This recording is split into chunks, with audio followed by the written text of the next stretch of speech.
Hola, a uno de los padres de la publicidad le preguntaron qué era eso de la publicidad y respondió: la publicidad es decir algo y repetirlo muchas veces. O pues el anarquismo es no poder y no propiedad. ¿A qué se refieren los anarquistas cuando hablan de poder? En primer lugar, no se refieren a un poder que dura poco. El poder tiende a no durar una tarde o un par de semanas. Aspira a ser más largo que eso. Y tampoco tiene un ámbito pequeño o muy definido de aplicación.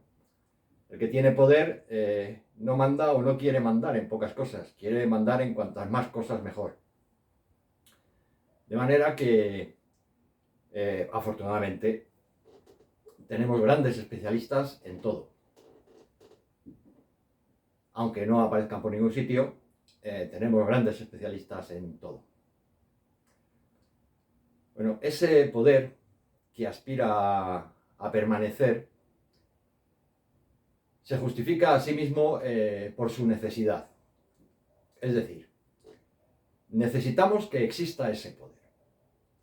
Sin ese poder no tenemos posibilidades reales de convivir, no tenemos posibilidades reales de prosperar, no tenemos posibilidades reales de que se dé la paz, aunque siempre son ellos los que declaran las guerras, y no tenemos posibilidades reales de que se dé nada bueno para la humanidad.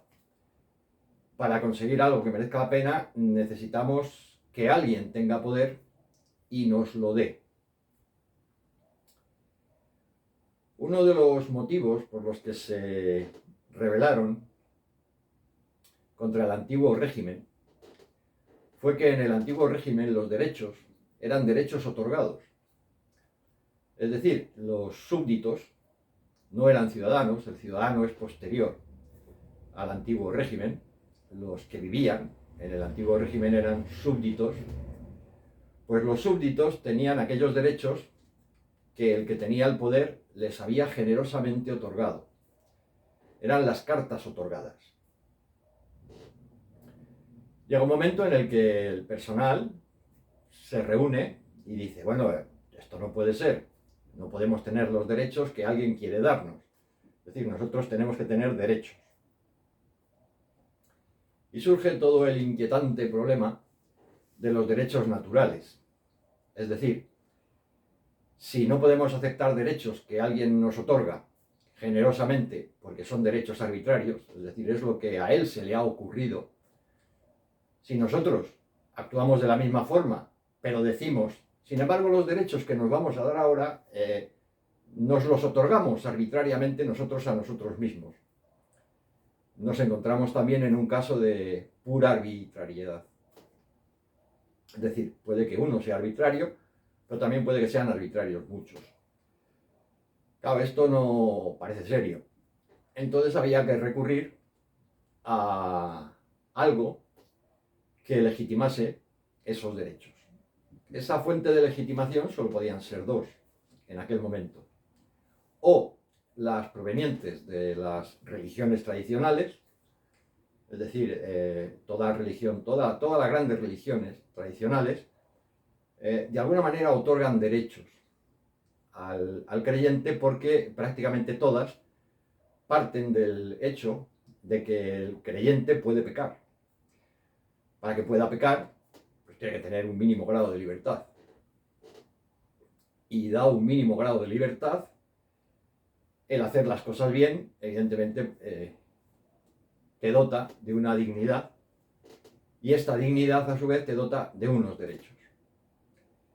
Si nos encontramos a finales del siglo XVIII y ya la religión no se considera como una fuente básica de ordenamiento jurídico, o como la fuente básica primordial de ordenamiento jurídico, actualmente eso, a una sociedad montada de esa manera, se la definiría como integrista.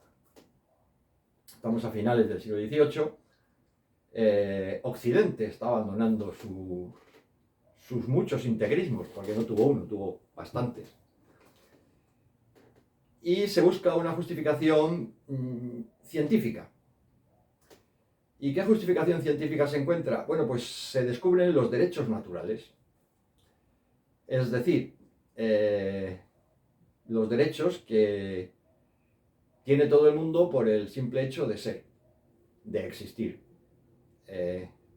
Los minerales son de determinada forma, las aves son de determinada forma, las plantas son de determinada forma, los mamíferos son de determinada forma y los seres humanos son de determinada forma. Y en esa determinada forma de ser de los seres humanos están implícitos una serie de derechos. Una serie de derechos que en principio son bastante elementales, ¿no? Es decir, derecho a la vida, derecho a que no te roben o derecho a la propiedad. Y en aquel momento, algo que le parece obvio a mucha gente es que también hay derechos políticos, aparte de derechos jurídicos. Hay que tener en cuenta que en el antiguo régimen los tribunales no juzgaban de la misma persona a personas de diferentes estamentos. Es decir, no se juzgaba igual a un plebeyo que a un noble. Y no se imponían las mismas penas a un plebeyo que a un noble. Entonces, se busca esa igualdad jurídica que va acompañada de una igualdad política. Entonces están los derechos naturales.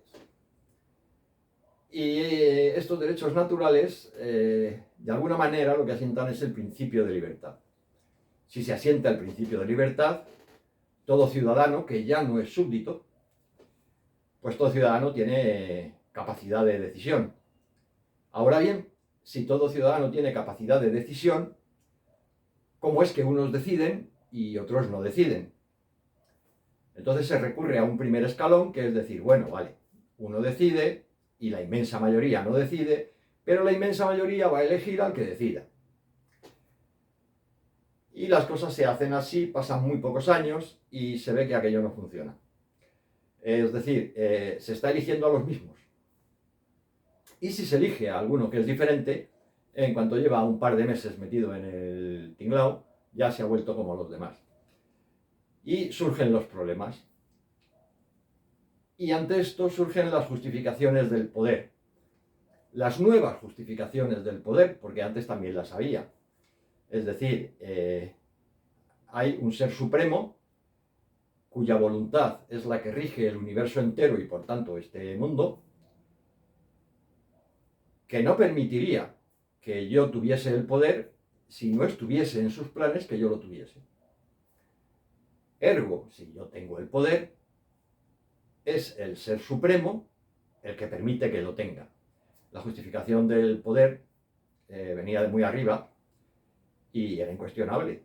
Es decir, si todo lo que sucede depende de la voluntad de un ser superior y yo estoy aquí y soy el que manda, evidentemente que yo mande es la voluntad del ser superior.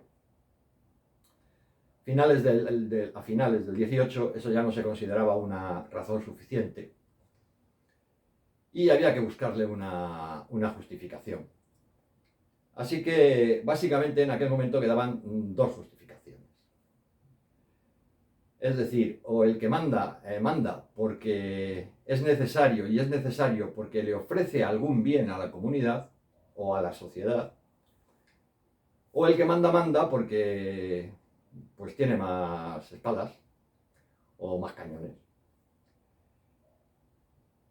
De la segunda postura, pues básicamente van a derivar todas las posturas autoritarias, que de alguna forma van a asentar la justificación de su poder en que o lo tienen o pueden llegar a tenerlo pagándolo de alguna manera. Es decir, eso va a permitir justificar todo régimen oligárquico que se haya dado después de comienzos del siglo XIX. Es la gente de calidad la que tiene el dinero, es el dinero el que tiene los medios, las armas, y por tanto es la gente de calidad la que tiene las armas. Y consecuentemente es la gente de calidad la que impone su voluntad y la que ejerce el control y el poder sobre la sociedad.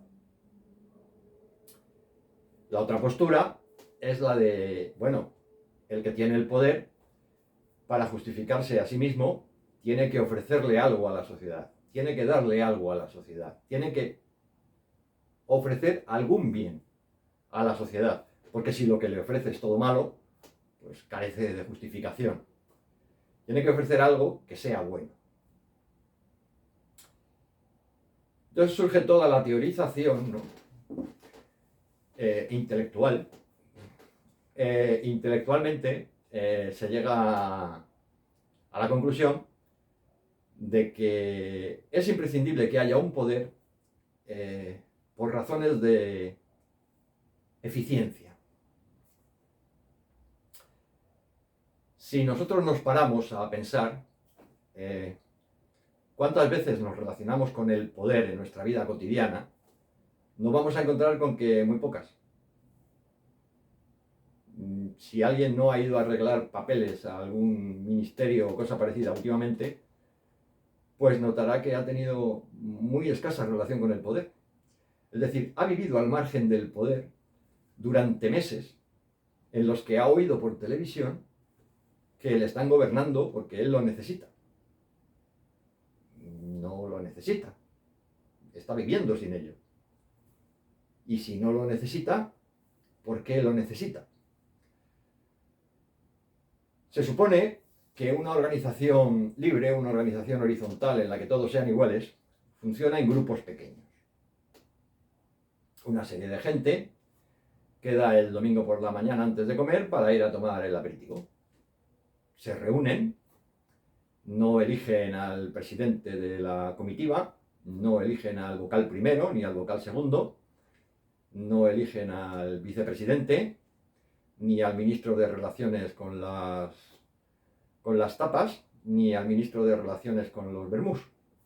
Se limitan a ir y de una manera bastante anárquica se toman unas tapitas, se toman el aperitivo y no pasa nada. Llega el lunes por la mañana, cogen su coche, se montan en él y se van a trabajar y conducen como pueden, entre otra gente que conduce como puede. O se montan en un autobús y van a trabajar, entre otra gente que se monta en el autobús y va también a trabajar.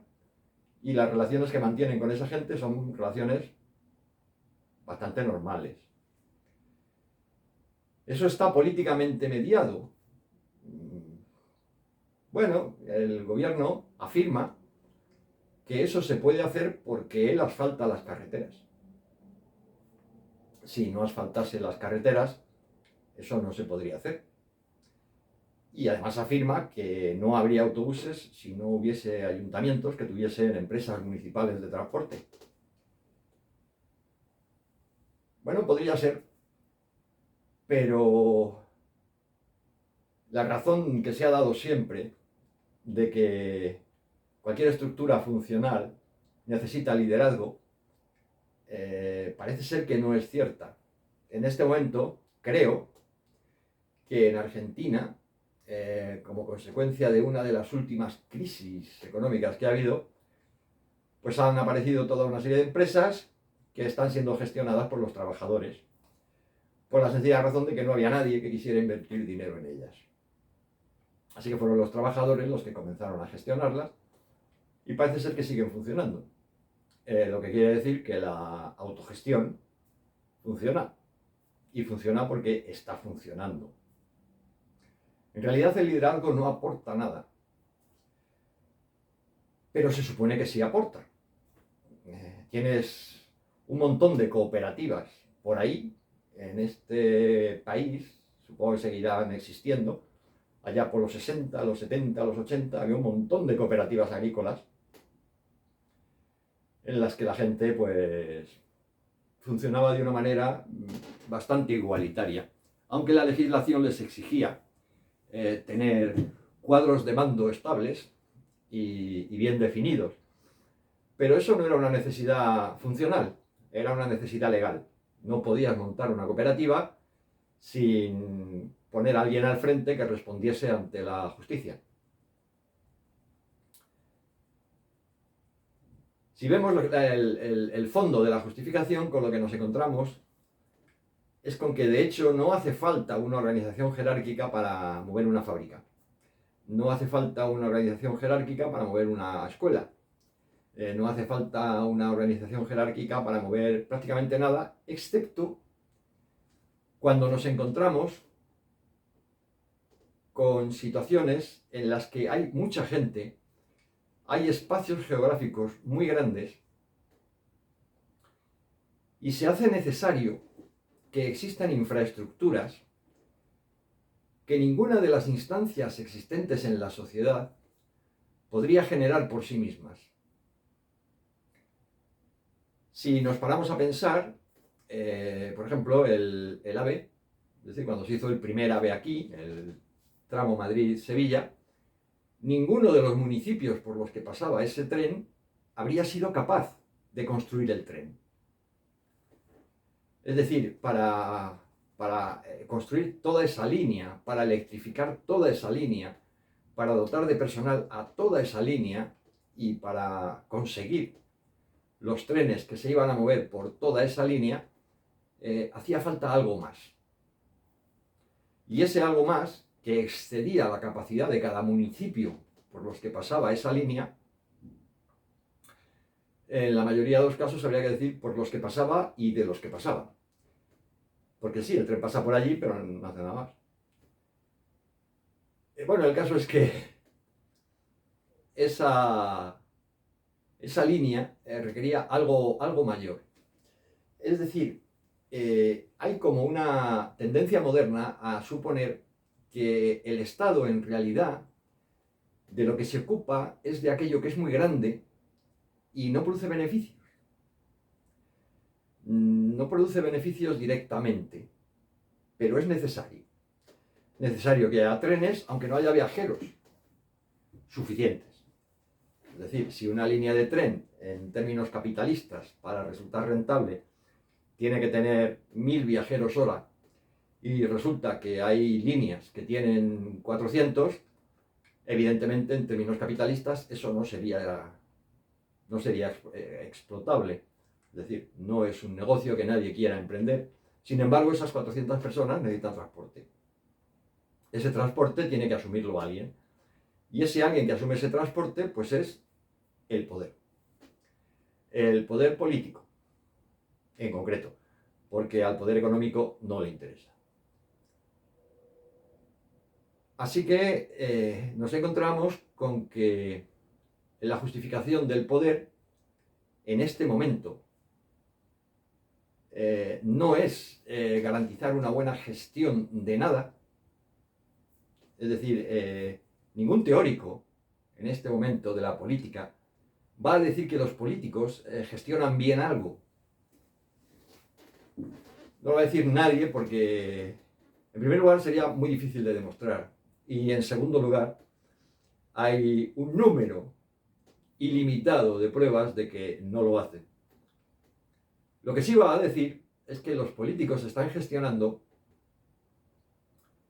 instancias necesarias que no serían gestionadas si no estuvieran ellos ahí. Es decir, no habría educación para todos los niños si los políticos no tuvieran un ministerio de educación. Porque si los capitalistas ven que en un barrio la gente no paga porque eduquen a sus hijos, ahí no monta un colegio. Y esos niños no tienen escuela. Para que esos niños tengan escuela, aunque sus padres no paguen, o porque no quieren o porque no pueden, una cuota mensual o semanal, porque los enseñen, pues tiene que haber un Estado. Lo mismo pasaría con la sanidad. Es decir, si tú no tienes el dineral que cuesta poner en marcha un quirófano con media docena de profesionales para quitarte un bultito de una pierna, pues ese bultito de la pierna no te lo quitaría nadie nunca. Para eso es para lo que hace falta el poder político. Es decir, la justificación en este momento de los políticos es que gestionan ruinas necesarias. Y no las gestionan bien, simplemente las gestionan. Es decir, hacen que sigan.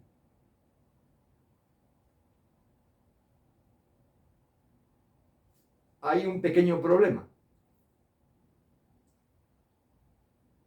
no es que esas cosas, esos servicios, no estuviesen disponibles si no hubiese políticos.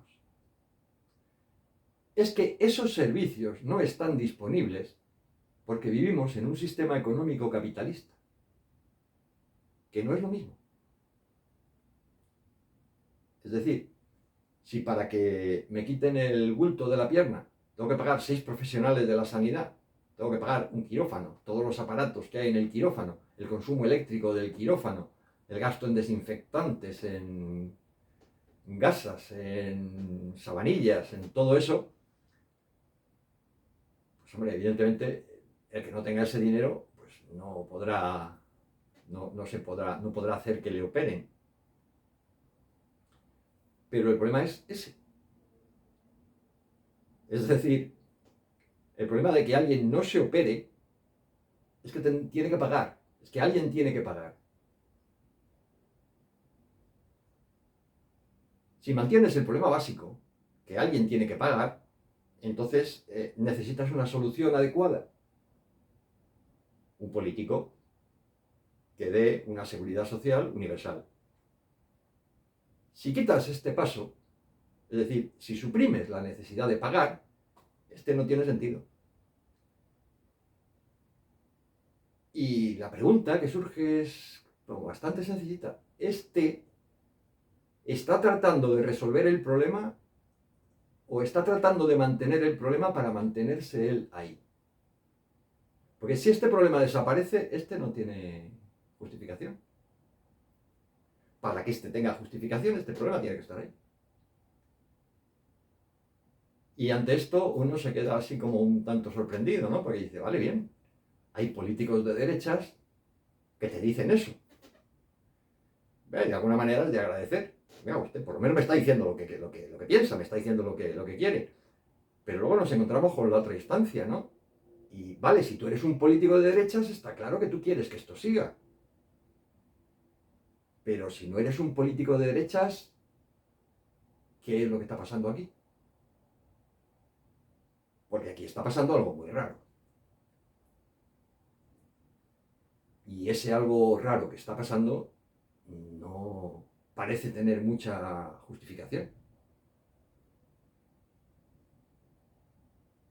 Es decir, o vamos a un régimen de igualdad en el que se supone que ya tenemos igualdad jurídica y se supone que ya tenemos igualdad política y se supone que estamos avanzando en el sentido necesario para lograr mayores niveles de igualdad económica,